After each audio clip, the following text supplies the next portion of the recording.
दोस्तों जय हिंद। जो बहुभुज का एक टॉपिक होता है ज्यामिति में, और हमें लगता नहीं, मतलब कि आपने देखा होगा कि इससे सभी एग्ज़ाम में क्वेश्चन आते हैं, हर एक एग्ज़ाम में क्वेश्चन बहुभुज से आते हैं। तो वो टॉपिक हम आज आपका क्लियर करने वाले हैं और इसमें हमारे कॉन्सेप्ट वाइज वीडियो पढ़ेंगे। पहला, दूसरा, तीसरा कॉन्सेप्ट वाइज जैसे क्वेश्चन पूछे जाते हैं। तो सबसे पहले ये जान लेते हैं कि बहुभुज है क्या। व्हाट इज पॉलीगन, किसे कहते हैं पॉलीगन। तो पॉलीगन वो होता है जो तीन या तीन से अधिक, दो भुजाओं से कभी पॉलीगन नहीं बनता है। तीन या तीन से अधिक सरल रेखाओं से घिरी हुई बंद आकृति जो होगी उसे ही पॉलीगन कहते हैं। जैसे हमने ये तीन सरल रेखाओं से एक बंद आकृति बना दिया तो यह क्या है, पॉलीगन। मतलब ये त्रिभुज है तो त्रिभुज भी एक पॉलीगन है, चतुर्भुज भी एक पॉलीगन है, पंचभुज भी एक पॉलीगन है और षष्ठभुज भी एक पॉलीगन है। ऐसे ऐसे करके जितने भी तीन या तीन से अधिक सरल रेखाओं से आकृति क्या होनी चाहिए, घिरी हुई और बंद आकृति होनी चाहिए, तो ये सभी क्या कहलाते हैं, पॉलीगन। क्लियर हुआ होगा। अब पॉलीगन के कितने प्रकार होते हैं, कितने प्रकार के होते हैं ये पॉलीगन, बहुभुज कितने प्रकार के होते हैं। तो सबसे पहला प्रकार है उत्तल बहुभुज, जिसको कॉन्वेक्स पॉलीगन कहा जाता है। क्या कहा जाता है, कॉन्वेक्स पॉलीगन कहा जाता है।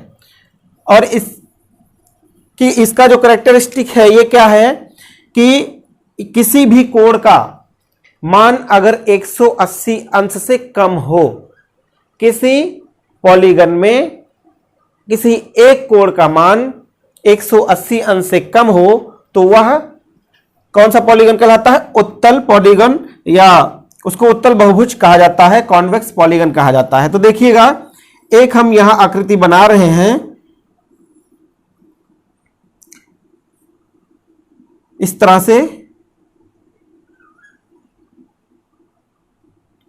अगर वह 180 अंश से कम हो, 180 अंश से कम हो, मान लीजिए यह कोण जो है ए है और यह 120 अंश का कोण है, तो यह जो कोण ए है इज लेस देन 180 डिग्री।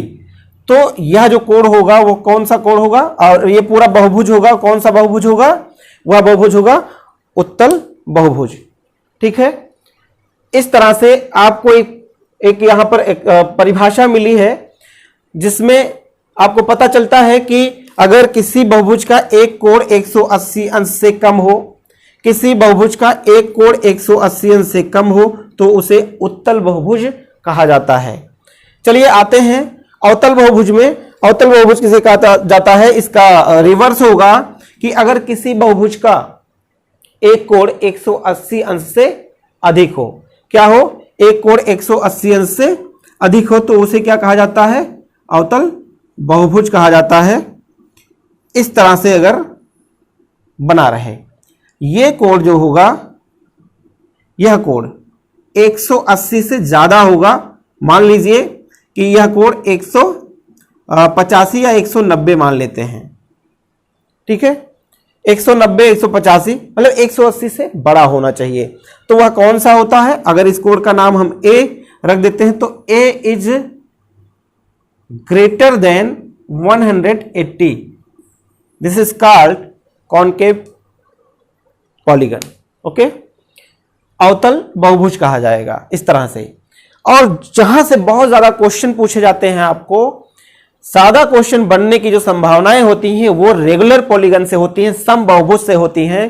तो ये समझ लीजिए सम बहुभुज किसे कहते हैं, यदि किसी बहुभुज के प्रत्येक भुजाएं और प्रत्येक कोण बराबर हों, क्या हो, सभी भुजाएं बराबर हों और सभी कोण आपस में बराबर हों तो उसे क्या कहा जाता है, सम बहुभुज कहा जाता है।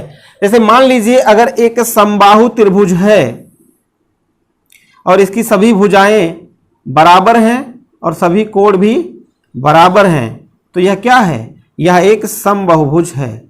क्या है, समबहुभुज है, रेगुलर पॉलीगन है।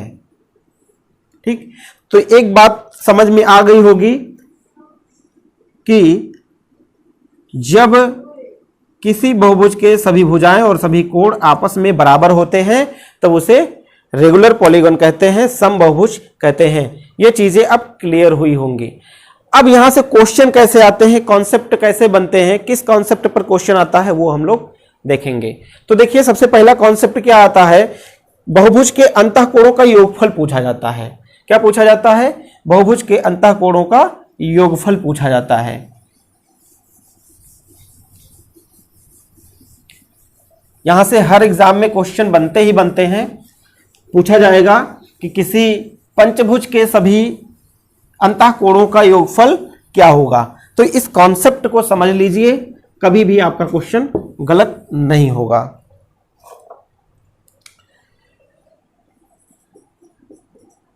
कॉन्सेप्ट नंबर फर्स्ट, ऐसे कॉन्सेप्ट पर क्वेश्चन जाएंगे।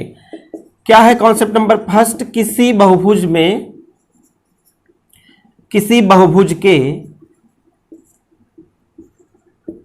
सभी अंतःकोणों का योग, सभी अंतःकोणों का योग, ठीक है, कोई भी बहुभुज होगा।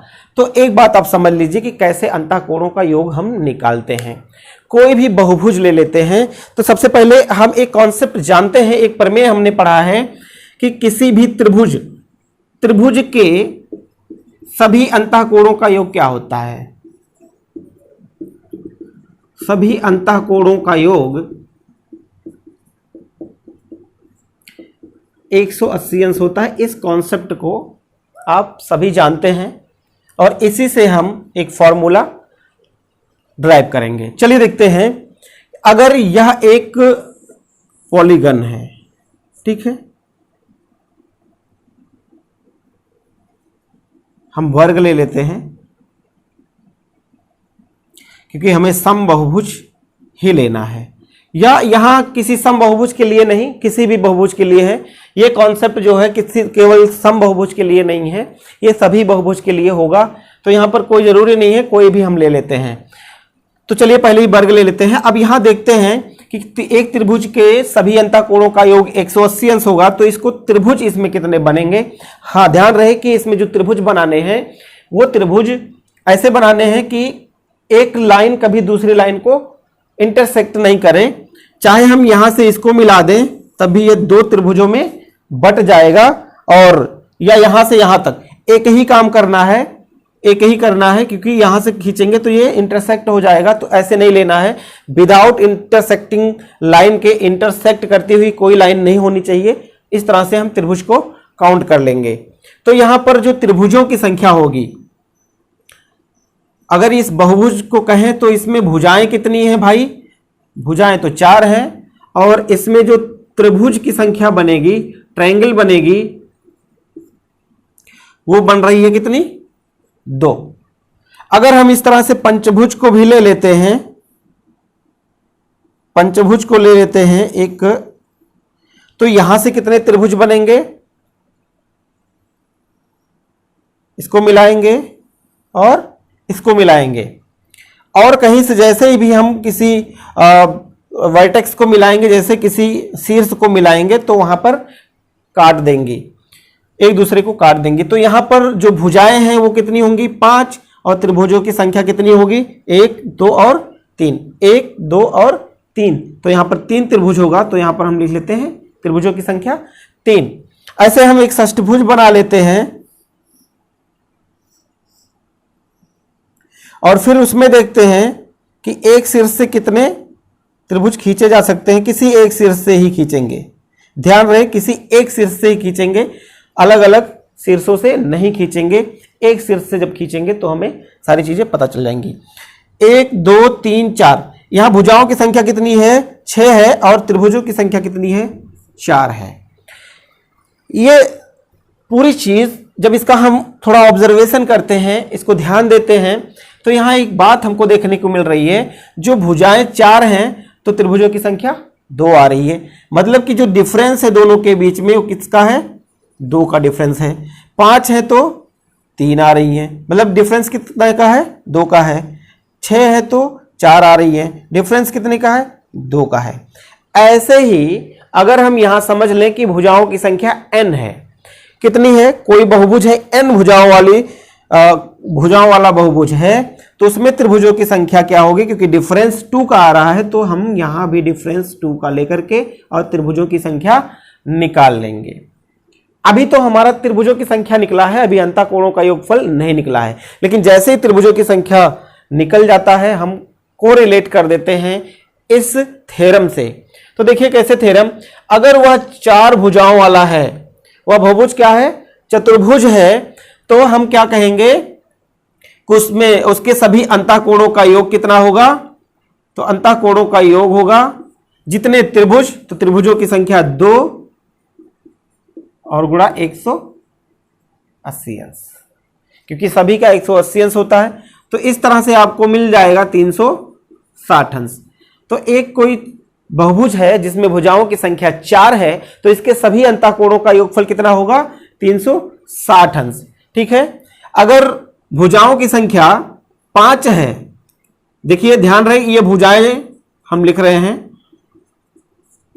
आपको समझ में तो आ रहा है, पूरा कंसेप्ट पढ़ाया हूं। तो अगर भुजाओं की संख्या 5 है तो इसमें योग जो होगा अंतःकोणों का योग, भुजाओं की संख्या 5, त्रिभुजों की संख्या कितनी हो गई, 3, तो जो कोणों का जो योग होगा वह होगा 3 गुणे 180 अंश। मतलब जितना त्रिभुजों की संख्या आती है उस नंबर ऑफ ट्रायंगल में हम 180 से मल्टीप्लाई कर देते हैं, तो हमारा sum of angles, sum of all angles, जो पूरे एंगल का योग होता है वो हमारा निकल जाता है। तो क्या निकल जाएगा, 540। अगर पंचभुज है तो उसके सभी अंतःकोणों का योगफल क्या होगा, 540 अंश। ऐसे षष्ठभुज है तो वो भी निकल जाएगा। लेकिन हमारे यहां कॉन्सेप्ट बताने का बस यही पर्पज है कि अगर यन हम मान लेते हैं, भुजाएं यन है, ठीक है, यहीं से रिलेट करिए, भुजाएं यन है और त्रिभुजों की संख्या n-2 हो जाएगी, तो सभी कोणों का योग क्या होगा, सभी कोणों का योग क्या होगा, त्रिभुजों की संख्या हो जाएगी n-2 और मल्टीप्लाई कर दीजिए किससे, 180 से। तो यहां पर आपको ये एक फॉर्मूला मिल जाएगा कि अगर n भुजाओं वाले किसी बहुभुज में सभी अंतःकोणों का योगफल कितना होता है, n-2 इंटू 180 डिग्री। तो एक पहला कॉन्सेप्ट आपको मिल गया, इस पर क्वेश्चन हम करवाएंगे। कॉन्सेप्ट को एक बार देख लीजिए और वीडियो को रिवर्स करके देखिए अगर ना समझ में आया हो तो। देखिए इस पर क्वेश्चन कैसे आते हैं, हम क्वेश्चन भी यहां पर लेंगे। ठीक है, यहां पर हम क्वेश्चन नंबर फर्स्ट, किसी अष्टभुज के सभी अंतःकोणों का योगफल क्या हुआ। तो भाई हम समझ रहे हैं कि भुजाएं कितनी हैं, भुजाएं 8 हैं, तो इसमें त्रिभुज कितने निकलेंगे, ये सब मैं समझाने के लिए लिख रहा हूं। ये सब कॉन्सेप्ट ऐसे ही बना हुआ है, आप मन ही मन में तुरंत -2 करके और यहां पर त्रिभुजों की संख्या निकाल करके 180 से मल्टीप्लाई करेंगे, विद इन सेकेंड आपका आंसर आ जाएगा। तो यहां त्रिभुजों की संख्या कितनी हो जाएगी, 8 - 2 = 6 हो जाएगी। और जब यहां पर योग निकालेंगे, टोटल योग, तो क्या करेंगे, 6 × 180, ठीक है, तो कितना हो जाएगा, 1080। इतनी भुजाएं आप निकाल लेंगे तुरंत। षष्ठभुज है तो भुजाओं की संख्या कितनी है, 6 है। ट्रायंगल कितने बनेंगे, 6 - 2 = 4। योग कितना होगा, 4 × 180। तो जब 4 × 180 करेंगे तो कितना आ जाएगा, 18 × 4 = 72, तो 720 डिग्री। किसी षष्ठभुज, अगर वह बहुभुज है षष्ठभुज, हेक्सागन है, तो उसके सभी कोणों का योगफल 720 अंश होगा। ये हमारा पहला कॉन्सेप्ट था। अब दूसरा कॉन्सेप्ट भी हमारा आएगा। ऐसे ऐसे हम क्वेश्चन कॉन्सेप्ट बताएंगे और 1-2 क्वेश्चन करवाएंगे यहीं पर, लेकिन जब हम प्रैक्टिस देंगे तो सब क्वेश्चन अलग अलग मिक्स करके देंगे, एमसीक्यू टाइप के, वहां से भी। दोस्तों चैनल को सब्सक्राइब करिए और वीडियो को लाइक शेयर कर दीजिए। धन्यवाद।